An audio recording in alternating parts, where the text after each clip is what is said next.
Justa Prosa, um podcast do TRF4 para o cidadão. Olá, seja bem-vindo ao podcast Justa Prosa. Este episódio da série No Interesse da População traz uma entrevista com o desembargador Victor Luiz dos Santos Laus, presidente do TRF4 no biênio 2019-2021. O Justa Prosa é uma produção da Secretaria de Comunicação Corporativa do TRF4. Eu sou a Marjuliana Angonese. Converso agora, então, com o presidente do TRF4, desembargador federal Victor Luiz dos Santos Laus. Muito obrigada, doutor, por aceitar o nosso convite. É um grande prazer falar com o senhor. O prazer é todo meu, Marjuliana. Meus cumprimentos novamente por esse belíssimo trabalho à frente desse merecido projeto, Justa Prosa. Foi uma grande conquista dessa gestão. Eu acredito que essa alternativa de uma linguagem mais comunicativa com o cidadão que se interessa pelo Poder Judiciário foi um verdadeiro gol da nossa gestão, né? Há algum tempo nós já estávamos pensando em algo semelhante. Enquanto eu dirigia a escola, a Imagens, nós também planejávamos introduzir o podcast na educação judicial.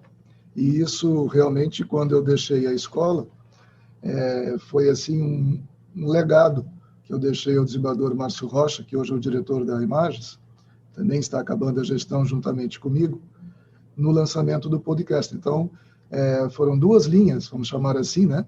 O podcast da Imagens, que alavancou a educação judicial em tempos de pandemia, e o podcast Justa Prosa, que foi essa excelente iniciativa da SECOM, Secretaria de Comunicação Corporativa, para se relacionar e interagir melhor com o nosso jurisdicionado. Muito obrigada, presidente. Foi uma grande honra poder levar adiante esse grande projeto e chegar mais próximo das pessoas também. Bom, presidente, foram 2 anos de muitos desafios, incluindo aí 15 meses de pandemia de Covid-19 e tudo que ela trouxe de mudanças nas rotinas de trabalho para garantir a continuidade da prestação de serviços na 4ª Região da Justiça Federal. Nesse sentido, doutor, o que o senhor destaca como o momento mais desafiador de todo esse período? Marjulia, eu acho que eu vou te dar um furo na linguagem jornalística. Eu estou preparando meu discurso de posse. Eu transfiro o cargo no próximo dia 21 ao desembargador Ricardo Teixeira do Vale Pereira. Eu estive olhando os últimos discursos de posse dos presidentes na solenidade de transferência do cargo. E eu posso te dizer, em primeiríssima mão, que não vou aproveitar nada. Por quê? Porque nenhum deles atravessou um período tão atípico como o que eu atravessei. Ou seja, foi a primeira vez em 32 anos de história do nosso tribunal que o nosso tribunal enfrentou uma pandemia de dimensões como essa da Covid-19. Então, não há precedentes, não há paradigma, não há modelo a ser seguido. Tudo na nossa gestão foi uma novidade. Ou seja, nós tivemos que ir aprendendo no dia a dia erros e acertos, contando com a compreensão dos desembargadores, dos magistrados, servidores, os parceiros interinstitucionais do tribunal. Foi um aprendizado. A grande lição que eu posso deixar, né, é que o administrador público tem que ter a modéstia, tem que ter o desprendimento para aprender. Ele também tem que aprender. E nós, nesses 2 anos, aprendemos. Foi um grande esforço. Toda a equipe que formou a nossa administração teve que, a palavra é essa mesmo, reinventar-se. Ou seja, foi um momento de reinvenção. E em face da pandemia, uma outra palavra de ordem que marcou a nossa gestão foi empatia. Ou seja, tantas vidas que se perderam ao longo desses 2 anos e que ainda estão se perdendo, infelizmente, fizeram com que o tribunal tomasse, digamos assim, um choque de realidade. Ou seja, a realidade posta, nua e crua, era uma realidade que atingiu a todos os jurisdicionados, a todos os usuários do sistema público chamado Justiça Federal. Então, era necessário que o tribunal adotasse uma postura que nunca havia sido adotada. Ou seja, desde o mais simples colaborador do tribunal, até o presidente do tribunal, todos, sem exceção, passaram por um grande teste. Um teste, em primeiro lugar, de responsabilidade social, em segundo lugar, de pensar no seu semelhante, em terceiro lugar, de humildade, aprender errando. Era previsível que nós errássemos, porque não havia manual a ser seguido, não é? Mas só erra quem faz. Quem é omisso não erra. E nós não podíamos nos omitir. Tamanhas as dificuldades que se apresentaram à nossa gestão, que não havia momento para a omissão. Não se podia subir no muro, empurrar com a barriga. Não. Todo dia nós tivemos que desatar nós, criar soluções, estimular o nosso colaborador a sair daquela famosa zona de conforto e dizer a ele que ele era chamado, sim, a arregaçar as mangas, porque o desafio era grande. Qual a nossa satisfação em ver que um verdadeiro mantra que o nosso tribunal tem se configurou uma realidade. No âmbito do TRF da 4ª Região, já há alguns anos, há um adágio que diz que as pessoas é que fazem a diferença. É verdade. Ou seja, a nossa força de trabalho, os nossos magistrados e servidores e colaboradores souberam compreender esse momento, souberam compreender a dificuldade pela qual a administração iria passar e se engajaram nesse grande projeto. Então, se você me perguntasse quais foram as principais realizações, que é uma pergunta padrão, nós não teríamos tempo nesse podcast, porque tantas foram as iniciativas, tantas foram as medidas, porque você imagine só, desde o dia 27 de junho de 2019, eu não faltei um dia sequer ao tribunal. Trabalhei presencialmente todo esse período. Por quê? Porque todos os desembargadores que estão em casa, todos os juízes que estão em casa, servidores que estão em casa, precisam de alguém para possibilitar que eles estejam em casa. Então, hoje, no nosso tribunal, nós temos, de todo o contingente da força de trabalho do tribunal, apenas 10% trabalhando presencialmente, em torno de 49 pessoas. Esses 49 abnegados é que fazem funcionar essa grande engrenagem. É graças a eles que todos os, vamos arredondar, 950 servidores do tribunal e quase 5.000 da Justiça Federal de primeiro grau podem estar em casa, podem se dar o luxo de trabalhar em casa, com conforto, com segurança. Então, nós que estamos aqui na linha de frente, estamos porque precisávamos estar para manter a estrutura funcionando. Então, desde um primeiro momento, a grande preocupação foi: nós estamos em tempos de pandemia, saúde é a prioridade. Mas essa prioridade não pode, digamos assim, desaguar num fechamento absoluto da justiça. A justiça é um poder do Estado, é uma função do Estado. Ela garante ao cidadão a realização, a solução dos seus litígios, seus conflitos. Ou seja, um Estado com uma justiça fechada poderia se encaminhar para outra coisa que nós não gostaríamos que acontecesse. Então, a justiça esteve aberta ainda que remotamente, no sistema virtual. Esse sistema virtual, digamos assim, era uma novidade. Nós já vimos, nós tínhamos em 2019 sessões judiciais virtuais, mas era uma gota no oceano. A grande maioria eram sessões presenciais. Os atos se realizavam presencialmente. As pessoas iam aos fóruns, vinham ao tribunal para resolver os seus interesses. De uma hora para outra, isso mudou. Ou seja, os fóruns foram fechados, o tribunal fechou suas portas, mantivemos apenas esse contingente de 10% em trabalho presencial, para que os demais pudessem continuar trabalhando virtualmente. Nós pegamos, digamos assim, esse período e eu tinha uma preocupação. Como é que eu vou entregar o tribunal ao meu sucessor? Porque esse vírus, a ciência há de encontrar uma solução, o país há de conseguir vacinar a sua população, ou seja, num dado momento nós retornaremos ao trabalho presencial. Isso não será para sempre. Então, essa administração tinha uma obrigação, preparar o tribunal para esse momento de retomada. Então, nós fizemos, nesses 2 anos, investimentos para que isso pudesse ocorrer, tanto no tribunal quanto no primeiro grau.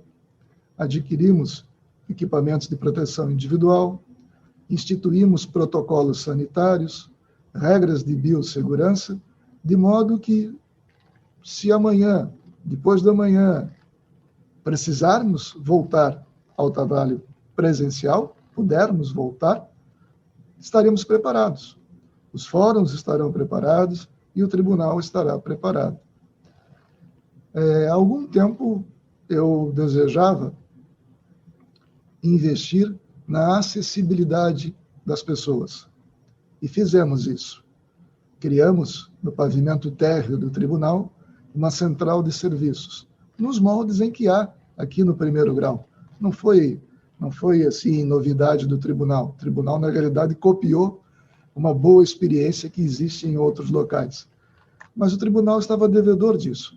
Então, amanhã, quando nós pudermos voltar ao trabalho presencial, o cidadão que vier ao tribunal não precisará subir os andares, ir em várias unidades. Tudo estará no pavimento térreo à sua disposição. Também fomos sensíveis à Covid, ou seja, o tribunal canalizou recursos, contribuiu com recursos, aportou recursos para as secretarias estaduais de saúde do Paraná, Santa Catarina e Rio Grande do Sul, para debelar essa pandemia. Facilitamos o trabalho dos advogados, o trabalho das partes, criamos procedimentos simples, rápidos, céleres, para que todos pudessem receber o que era lhes direito, não é? Criamos a modalidade das sessões com suporte de áudio e vídeo, que não haviam, né? Então, hoje, por exemplo, assim como nós estamos conversando virtualmente, os julgamentos se fazem virtualmente, né? Juízes em seus locais, os advogados nos deles, ou seja, a justiça está funcionando, ainda que remotamente, né? Também criamos, digamos assim, no nosso portal do tribunal, procuramos deixá-lo mais transparente, procuramos deixá-lo mais compreensível ao cidadão. Criamos a chamada Carta de Serviços. Ali o interessado acessa e descobre facilmente qual unidade, qual setor do tribunal ele quer se dirigir. Isso facilita. Às vezes as pessoas têm uma certa dificuldade de lidar com o computador e entra num determinado site, nem sabe para onde vai, não acha as coisas, né? Então, tudo isso tem que ser muito transparente, fácil, claro, rápido, né? 1 clique, 2 cliques, a pessoa já chegou onde ela quer ir. Então, esse também foi um investimento. Fizemos um investimento em meio ambiente, adquirimos placas de energia fotovoltaicas, ou seja, quando essa instalação estiver pronta, o tribunal terá custo zero, será uma energia verde, limpa, não é? O sistema se autopagará ao longo dos anos e tem uma durabilidade projetada de 25 anos, ou seja, segundo gol, nós podemos dizer assim, que nós marcamos, né? Foram N as iniciativas.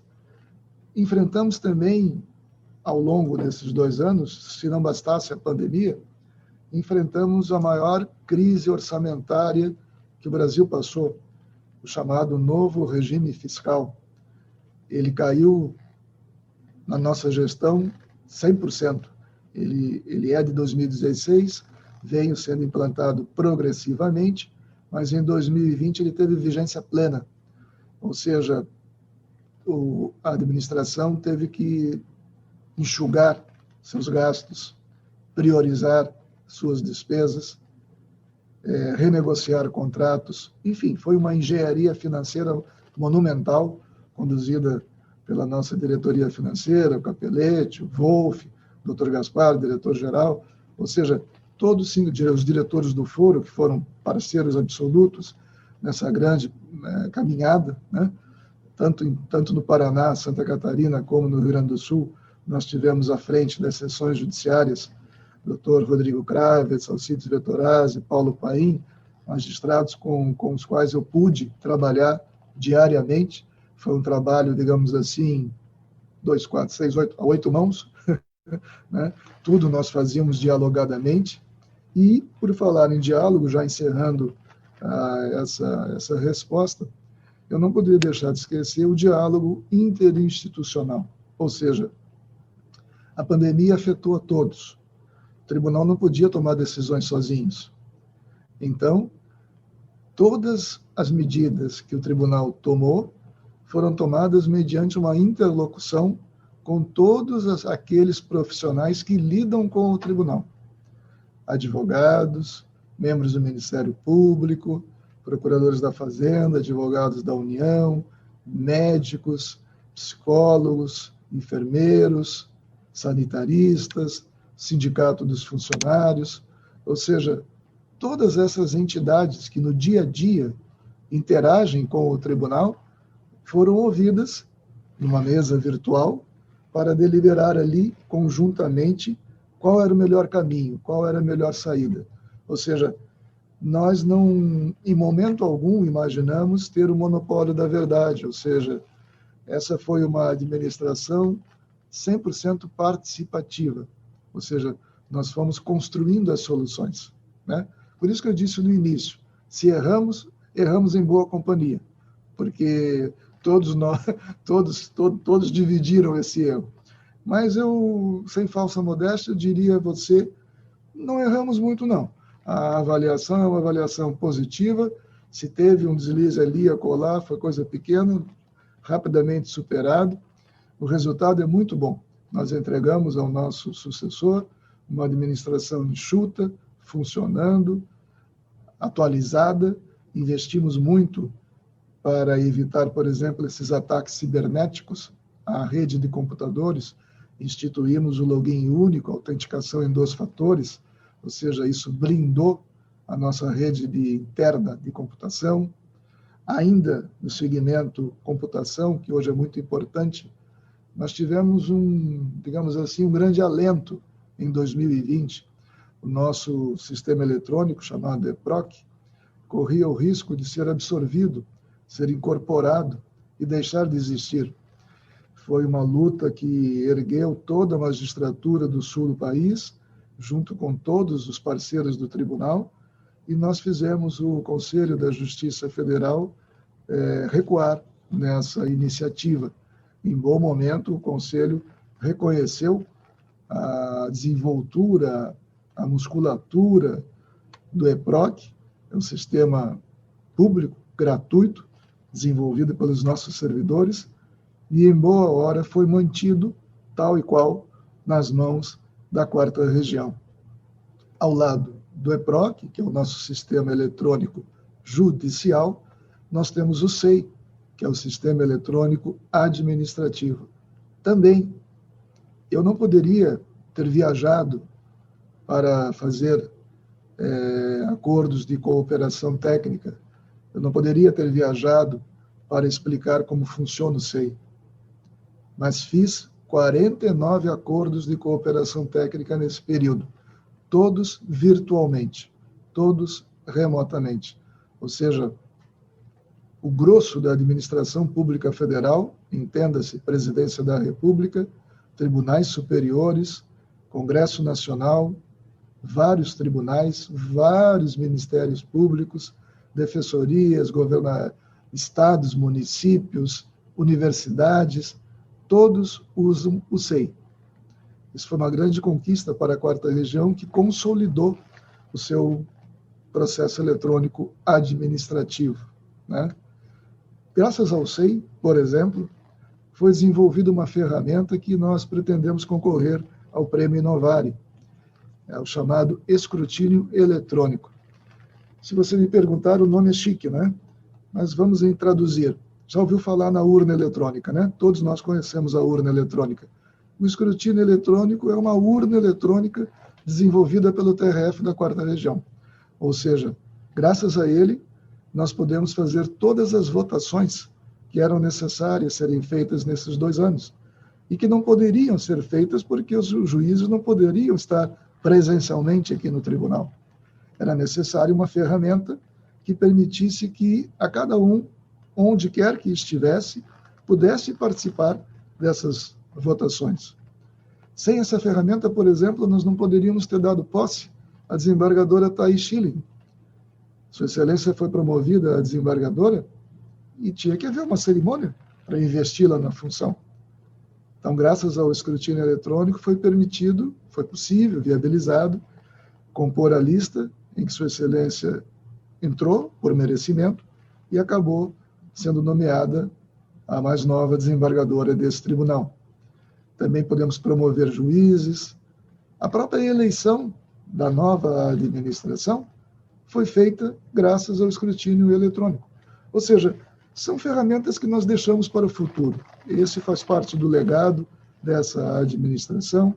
Quiçá muitos poderão usar disso, aprimorá-lo, aperfeiçoá-lo, mas o embrião está aí, o primeiro passo está aí. O tribunal continua sendo reconhecido em todas as áreas que ele já vinha atuando. Fomos premiados pelo Conselho Nacional de Justiça com a nossa política de conciliação, uma política que vem lá de 2001, vitoriosa, sempre foi vitoriosa, e esse ano não fugimos à regra. Fomos laureados com o prêmio CNJ de qualidade. Nós poderíamos ficar aqui a tarde toda falando, mas nós não temos esse tempo. Então, eu recomendo a você que, caso esteja interessado, procure no nosso site o relatório de atividades do tribunal. Ele elenca ali todas as ações que foram feitas pela administração.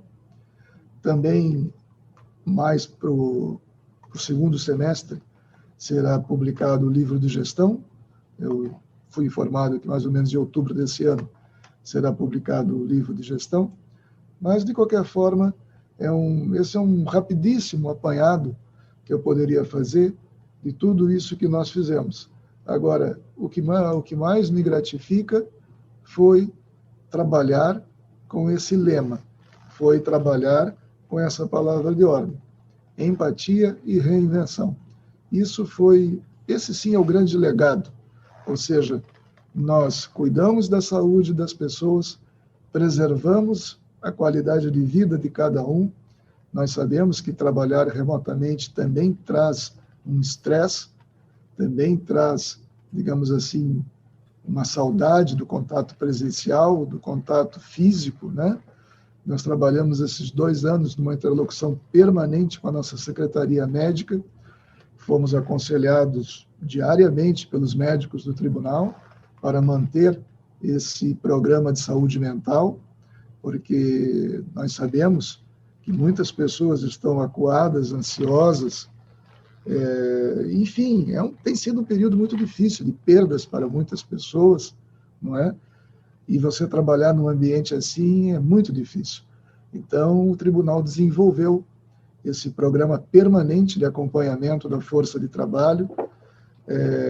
A Diretoria de Recursos Humanos, através do seu setor de gestão de pessoas, esteve ali lado a lado com todas as equipes, todos os servidores, fazendo esse monitoramento, esse acompanhamento, colocando-se à disposição para ouvir, acolher, trocar ideias. Ou seja, muito foi evitado ao longo desses 2 anos.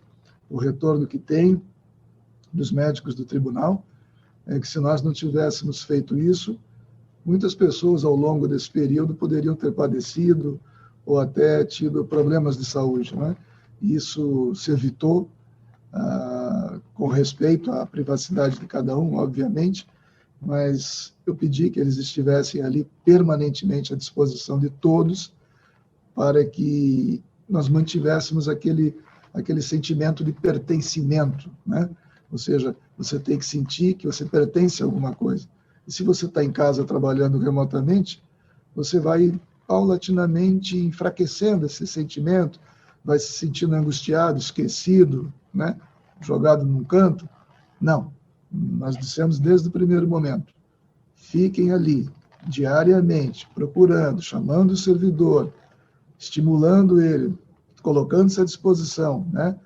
O tribunal está aqui, ele só não pode vir por uma questão de saúde. Aqueles que do grupo de risco, que têm comorbidades, ou seja, e todos os demais, todos os demais. Eu, por exemplo, recebi um pleito para autorizar que estagiários trabalhassem assim presencialmente, e eu disse assim, não, os estagiários estão aqui numa formação extracurricular. As universidades estão abertas? Não. Então, o tribunal não vai recebê-los. Eles continuem trabalhando em casa. Eles têm que aprender que isso aqui é uma formação extracurricular. Então, o tribunal não faria nada diferentemente do que uma universidade não fizesse. Isso é assim, isso tem que ser assim, né? O tribunal é uma grande escola também para seus servidores, e nós nos portamos como professores. Aqueles professores que também, nós sabemos, estão angustiados, assim como os médicos, né?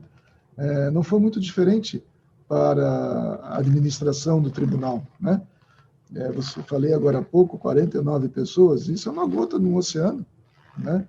Eram pouquíssimas pessoas que eu vi ao longo desses 2 anos aqui no tribunal, né? Mas essas pouquíssimas pessoas multiplicavam as ações, né? Porque são gestores em suas áreas. Então, digamos assim, souberam multiplicar e investir no capital humano das suas equipes de trabalho. Então, é assim que a gente conseguiu atravessar esse período, um período ímpar, extraordinário, excepcional, e diante de excepcionalidade, você tem que usar de medidas excepcionais. Sim, você tem que ser criativo, né? E volto a dizer, não havia manual para que nós pudéssemos nos guiar, né? Acho que nós escrevemos esse manual. Fica aí de legado para o futuro.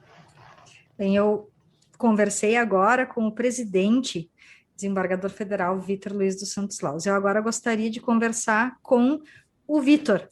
O que fica de aprendizado para o senhor enquanto pessoa, né? Para além do profissional, para além do presidente, para além daquela pessoa que foi investida de um cargo para cuidar de todas as outras pessoas. Mas para o Vítor, o que fica de todo esse tempo estranho, doloroso, mas também de muito crescimento institucional? Quais são os pedacinhos importantes que vão constituir o senhor enquanto pessoa? Olha, eu comecei profissionalmente a minha trajetória, aí já vou entregar a idade, mas está publicado, todo mundo sabe que eu tenho 58 anos. Eu comecei minha trajetória em 1982. Eu era um jovem estudante de Direito que fui trabalhar num órgão em Santa Catarina encarregado de fazer a defesa do Estado de Santa Catarina, a Procuradoria-Geral de Santa Catarina. Tive um grande professor na época, era um juiz aposentado, o Dr. Alberto Caus, foi meu grande mestre.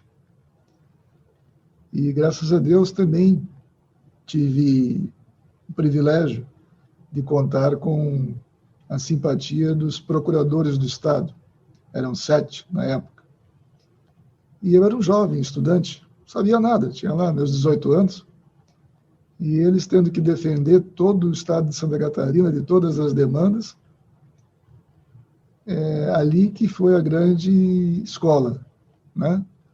A universidade apenas assentou os tijolos, porque a massa foi criada ali, né?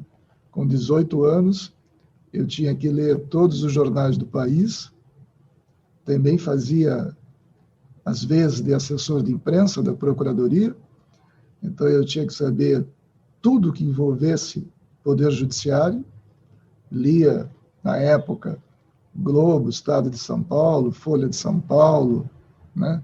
0 Hora, Em Santa Catarina havia um jornal chamado Diário Catarinense, ou seja, o Estado também. Eu tinha que ser um profissional super bem informado, porque eu cuidava da agenda de todos os procuradores e muitas intimações vinham pelo jornal. Então, além daquelas intimações que vinham pelo Diário da Justiça, outros leilões, editais eram publicados em jornais. Então, eu tinha que estar a par disso tudo. Por que eu estou rememorando esse fato? Porque dali eu fui para o Tribunal de Justiça, entrei por concurso, entrei por uma função que eu poderia dizer básica, né? Eu era técnico judiciário auxiliar, encarregado de fazer a revisão dos acórdãos dos desembargadores. Sempre tive um bom português, graças a Deus. E muito rapidamente eu fui convidado a trabalhar com o secretário do tribunal, para assessorar o presidente do tribunal.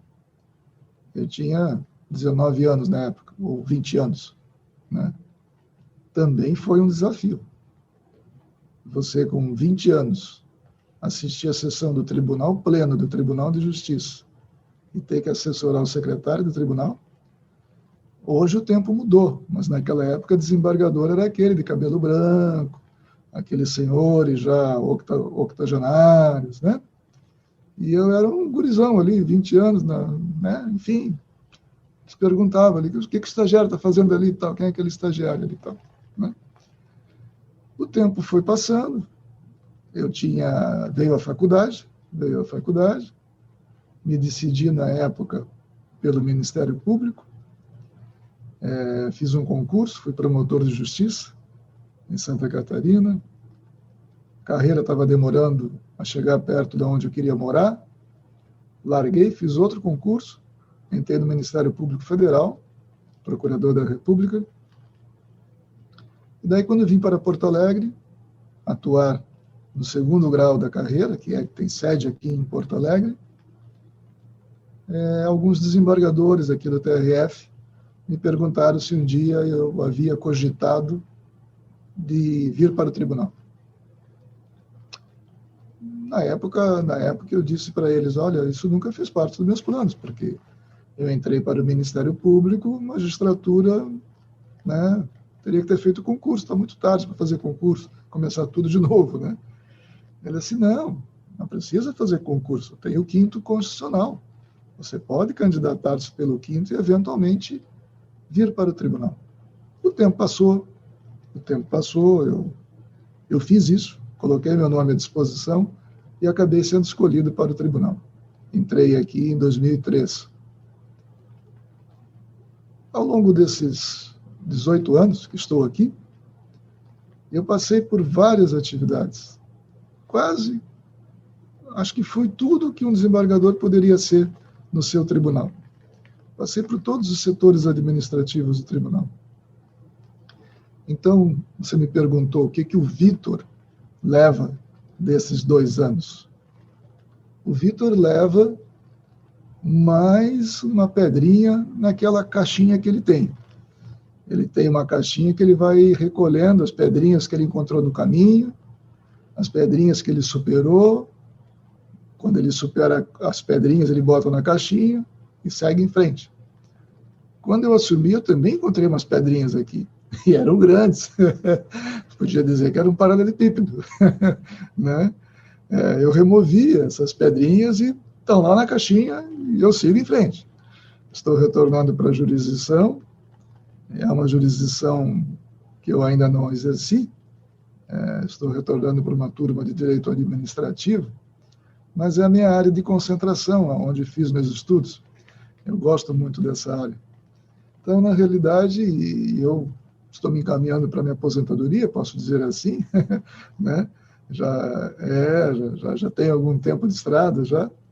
Então, me faltava essa jurisdição, vamos chamar assim, né? Então, retorno para trabalhar no desembargador Orvale, atual vice-presidente, também está indo para a 4ª turma. Lá está a desembargadora Vivian, que vai nos receber, digamos assim, a decana da turma, né? Magistrada brilhante, professora, Assim, enfim, vamos aprender muito com Sua Excelência. Agora, assim, a maior lição que tirei nesses 2 anos é que, como tudo na vida, você tem que saber dizer não. A gente que educa a criança, que tem filhos, tal, até os pais, porque ficam mais velhos, voltam a ser criança, né? A gente sabe que como é difícil dizer não, mas é necessário dizer não, né?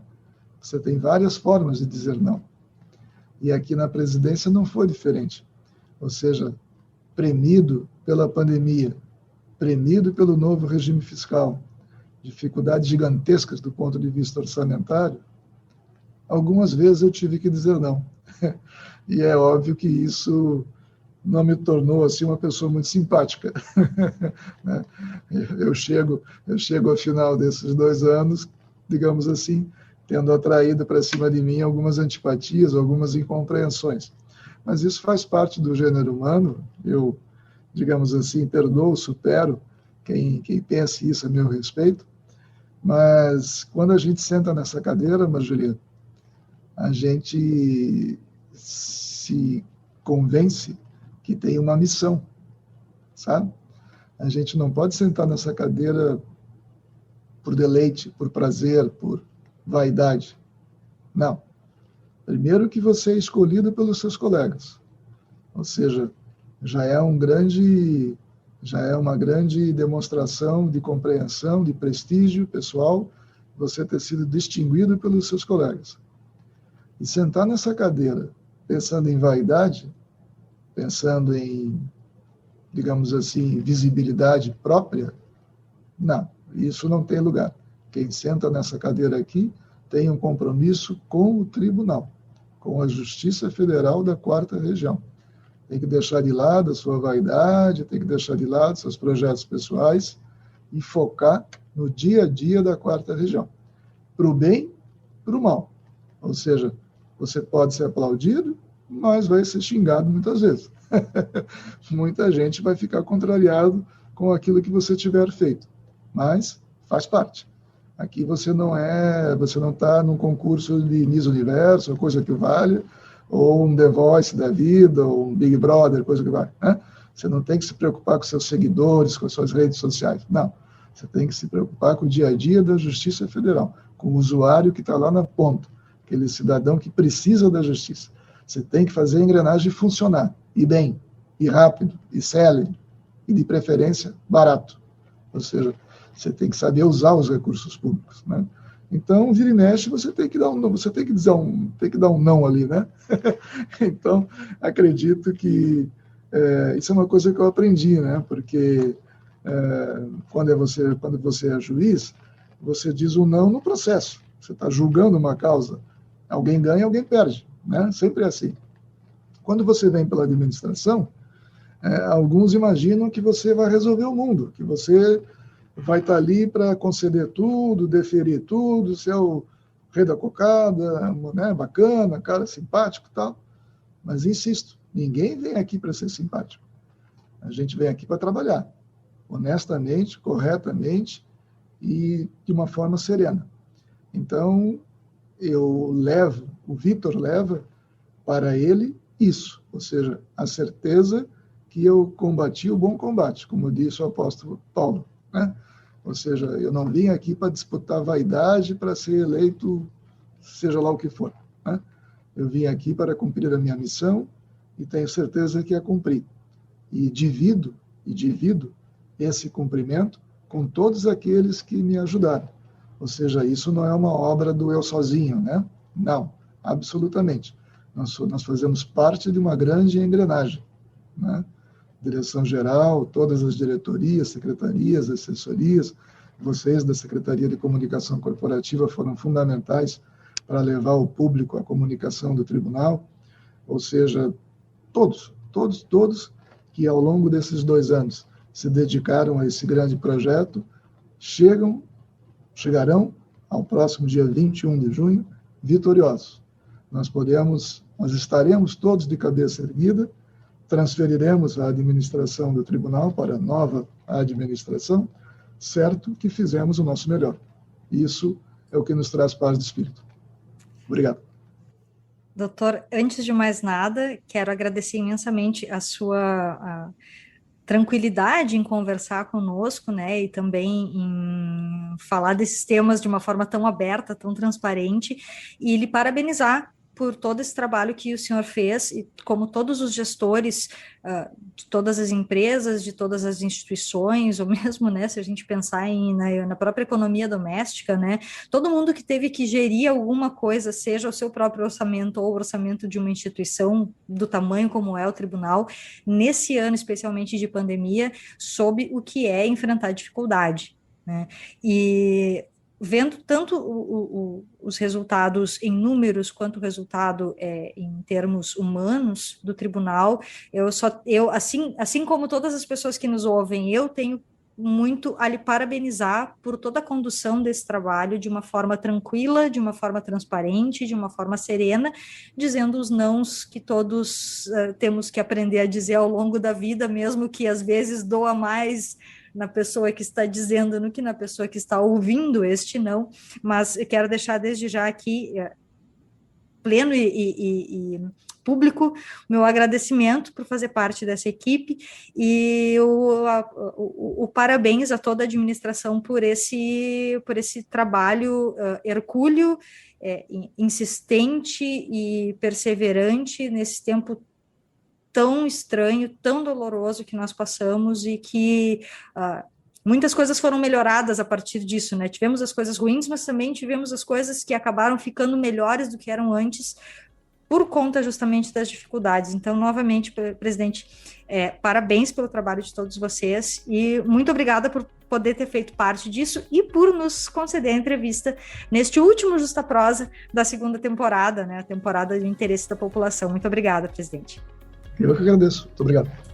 Bem, esse foi o último episódio, como disse, né, da temporada 2 do Justa Prosa, do qual eu também me despeço, agradecendo todas as contribuições de todos os nossos ouvintes e também a sua audiência nesses 32 episódios. Na coordenação tivemos Leonardo Schneider, na apresentação e edição eu, Marjulie Angonese, na logomarca e publicação Alberto Bigatti, na locução da vinheta Maurício Calduro, pesquisa de trilha Karen Friedrich, nas redes sociais Ângela Gil, edição de imagens Silvio Cirângelo, apoio Evelyn de Almeida, Rafael Zanotti, Manuela Ribeiro, Rafael Bento, Vinícius Cadori, um grande obrigada a todas as demais pessoas que também fizeram parte da organização do Justa Prosa nesse um ano e alguns meses de trabalho deste nosso podcast. A você que nos ouviu, muito obrigada pela audiência, foi um grande prazer.